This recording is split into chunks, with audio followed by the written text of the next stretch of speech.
Welcome दोस्तों, स्वागत है आपका। आई एम अंकित झा।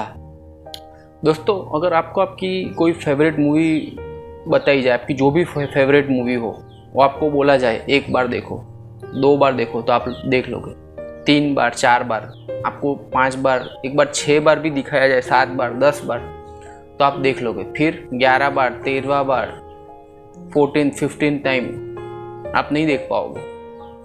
कोई बोले 10,000 बार देखो सेम मूवी, आप देख पाओगे? नहीं देख पाओगे। तो this is what we are doing with our life. We don't know कितनी लाइफ हम जी चुके हैं, more than 10,000, 1 lakh, 2 lakh, 5 lakh, because of our karma, good और bad that depends, but because of our karma we have lived so many of lifes due to ignorance that we don't know how much we have lived so many lifes and how it is going on. तो क्यों? Because of our karma. तो अब बचपन से ही हमारी conditioning कर दी गई है, what are good karma, bad karma, ये करो, ये ना करो, ये अच्छे कर्म है, ये बुरे कर्म है। तो वी ऑल आर कन्फ्यूज्ड कि what is good Karma, what is bad Karma. अगर कर्म से बाहर निकलना है तो हम उस माया जाल से कैसे निकले? तो उसके लिए एक मैं आज बुक लेके आया हूँ, सदगुरु की बुक है कर्मा, रिटन बाय सदगुरु। आप देख सकते हैं, guide to crafting your destiny, means a yogi's guide to crafting your destiny, कि आप जो इतने कर्म पहले और अभी कर चुके हो तो उससे बाहर कैसे निकला जाए। तो इस बुक को 3 पार्ट्स में डिवाइड किया गया है। वो 3 पार्ट है, मैं इसको आपको हाईलाइट किया हुआ है, मैं आपको दिखा देता हूँ। What is Karma, first part में ये बताया गया है what is Karma. Second part में बताया गया है कि आप कर्मा में कैसे उससे रिलीज हो सकते हो, अपने कर्मा कैसे रिलीज कर सकते हो। और थर्ड पार्ट इसका क्वेश्चन एंड आंसर सेशन है, जिसमें बहुत सारी इन्फॉर्मेशन अच्छी दी गई है, जो बहुत ही क्लैरिटी के साथ आपको बताया गया है कि ये कर्मा के जो भी साइकिल है उससे ब्रेक करके हम कैसे उससे रिलीज हो सकते हैं। बहुत ही ब्यूटीफुल बुक है और इसमें मैंने कुछ पॉइंट्स अच्छे हाईलाइट करके रखे हैं।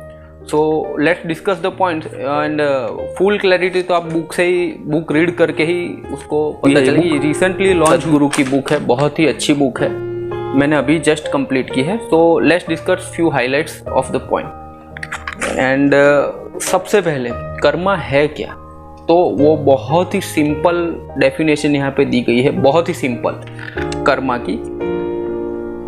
Karma means your action. Whose action? My action. तो उसकी रिस्पॉन्सिबिलिटी किसकी हुई? My responsibility. उसका रिजल्ट, तो it will be my result. मतलब आप जो भी एक्शन करते हो उसकी पूरी रिस्पॉन्सिबिलिटी आपकी है और उसका रिजल्ट जो भी आएगा एक्शन का वो भी आपका ही है। मतलब in current situation whatever you are doing right now it will affect you in near future. तो हुज रिस्पॉन्सिबिलिटी विल बी? वो आपकी रिस्पॉन्सिबिलिटी हुई।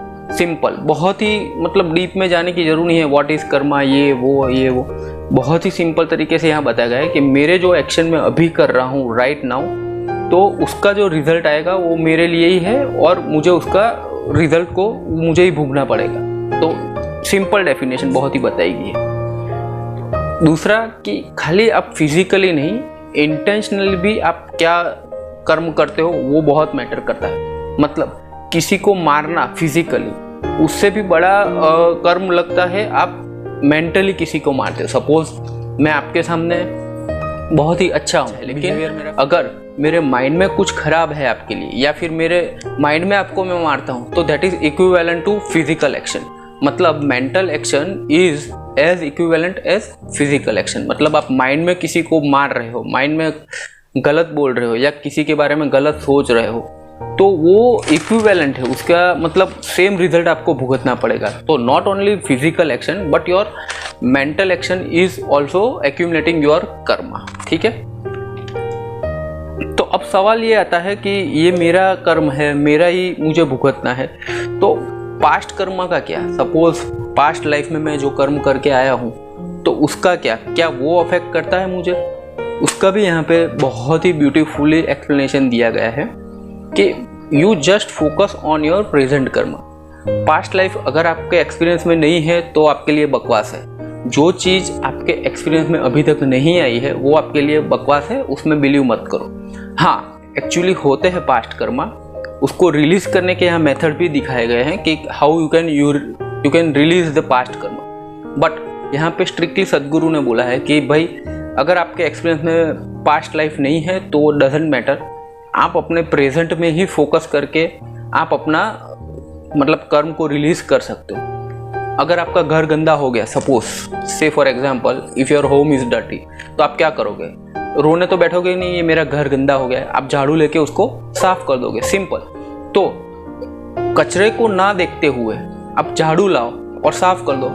ऐसे ही पास्ट कर्मा के बारे में ना सोचते हुए, उसको ना देखते हुए आप प्रेजेंट कर्म बहुत ही पावरफुल कर सकते हैं, तो वो पास्ट कर्म भी रिलीज हो सकते हैं। तो जो आपके एक्सपीरियंस में है वही यहाँ पे बिलीव करने के लिए बोला गया है। अब दूसरा, कई लोग क्या होता है कि कभी कुछ भी उनके साथ गलत हो जाता है तो वो सोचते हैं कि भाई मेरे पास्ट कर्म के कारण हुआ है। दिस इज एस्केपिज्म, मतलब वो भागना चाहते हैं कि भाई ये तो ऐसा ही है, मेरे पास्ट कर्म के कारण ही ये सब मेरे साथ हो रहा है। से फॉर एग्जाम्पल, अब if you are drunk and you are driving a car और आपका अगर एक्सीडेंट हो जाता है तो that is not because of your past karma, you have drunk, that's why आपका एक्सीडेंट हुआ है। तो उसके लिए भी लोग पास्ट कर्मा को रिस्पॉन्सिबल बोलते हैं, तो वो एक्सेप्टेबल नहीं है।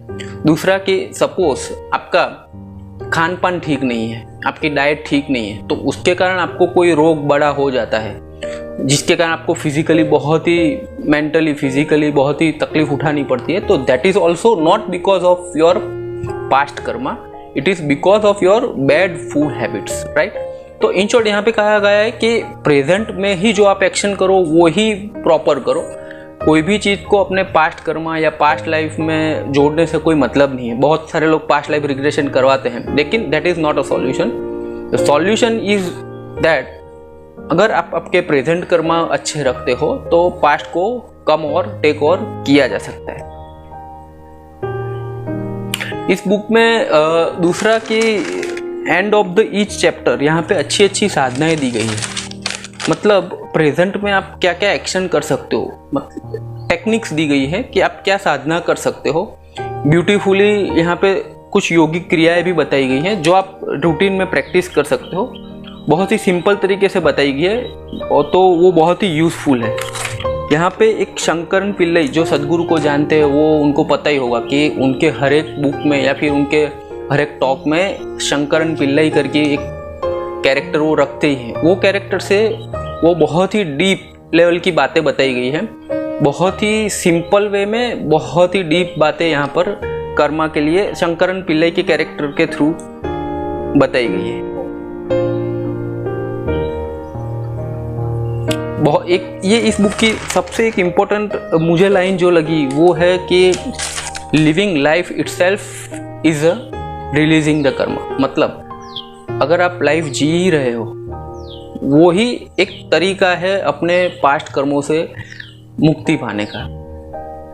As the life is so hard right now, तो आप जियो और करंट सिचुएशन में जियो, वही एक बेटर तरीका है पास्ट कर्मा से बाहर आने के लिए। थोड़ी लैंग्वेज इसकी टफ है, साउथ इंडियन रहती है इनकी लैंग्वेज, तो सद्गुरु की लैंग्वेज हर बार थोड़ी समझने में टफ रहेगी, लेकिन overall it's a good book. इसमें बहुत सारे अच्छे अच्छे चैप्टर रखे गए हैं। क्वेश्चन आंसर सेशन है, उसमें बहुत ही डीप लेवल के क्वेश्चन और उसके आंसर बताए गए हैं। तो मैं इसको सम अप करूँ तो ये बुक में आपकी बहुत ही क्लियर मतलब क्लैरिटी आ जाएगी कि कर्मा क्या है, पास्ट लाइफ के कर्मा, प्रेजेंट कर्मा, फ्यूचर कर्मा क्या होते हैं, कैसे हम कर्मों में फंस जाते हैं, क्यों बार बार हमको जन्म लेना पड़ता है, एक बार, दो बार, हजार बार, लाखों बार, तो वो क्यों लेना पड़ता है। और इसमें ये भी बताया गया है कि इस पूरी मूवी में से बाहर निकलने का तरीका क्या है, और वो भी बहुत ही सिंपल तरीके से बताया गया। It's not that tough.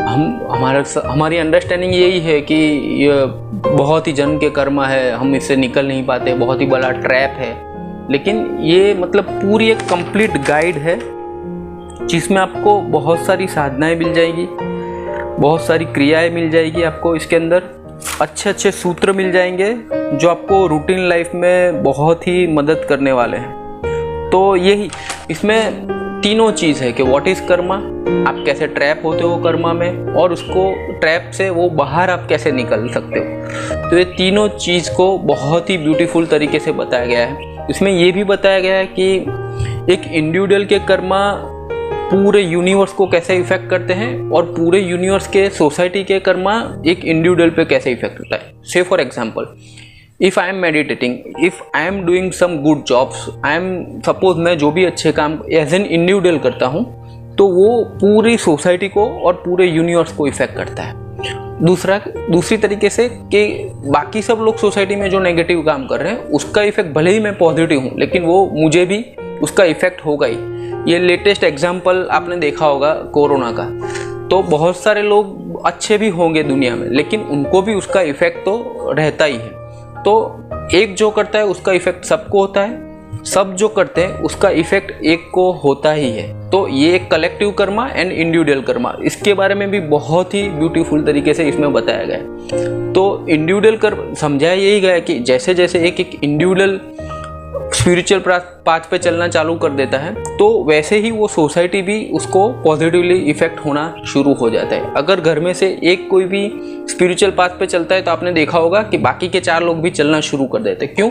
कि वो उनकी फैमिली की कलेक्टिव कॉन्शियसनेस पे इफेक्ट करता है। फिर वो फैमिली जैसे करने स्पिरिचुअल पाथ पे चलती है, तो वो सोसाइटी से फिर कंट्री से फिर पूरी पृथ्वी। तो ऐसे इसको मतलब कलेक्टिव कर्मा के बारे में बताया गया है कि इंडिविजुअल कर्मा क्या होते हैं, कलेक्टिव कर्मा क्या होते हैं, और वो दोनों एक दूसरे को कैसे इफेक्ट करते हैं, वो भी बहुत ही ब्यूटीफुल तरीके से बताया गया है। तो मैं तो यही बोलूँगा कि if you are on a spiritual path, तो आपको ये बहुत ही अच्छी है बुक, आपको पढ़नी ही चाहिए।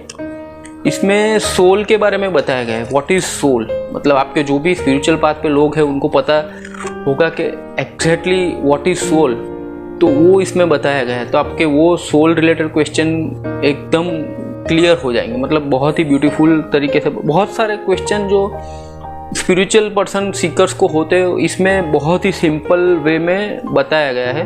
तो अच्छी है book, I recommend everybody to read it. If you are not in spiritual path then also you should read, because कर्म तो आपको पता होने ही चाहिए कि कर्म में क्या कर रहा हूँ क्या नहीं कर रहा हूँ। तो मैं सम अप इस पर ही करूँगा कि ये बुक बहुत ही अच्छी है, आप पढ़ सकते हो। दूसरा कि प्रेजेंट कर्मा पे आप फोकस करें। अगर आप कभी ये सोचने वाले लोगों में से है कि मेरे पास्ट कर्मा ये है वो है, मैंने ये किया, बहुत ही वर्स्ट टू वर्स्ट कर्मा भी आपने अगर पास्ट में किए हैं, तो भी आप अपने प्रेजेंट कर्मा से उसको इक्विवेलेंट कर सकते हैं और आप आगे बढ़ सकते हैं। तो focus on your present Karma, यही मेन इस बुक का मतलब वो है, बताया गया इसमें। तो नमस्कारम, थैंक यू वेरी मच।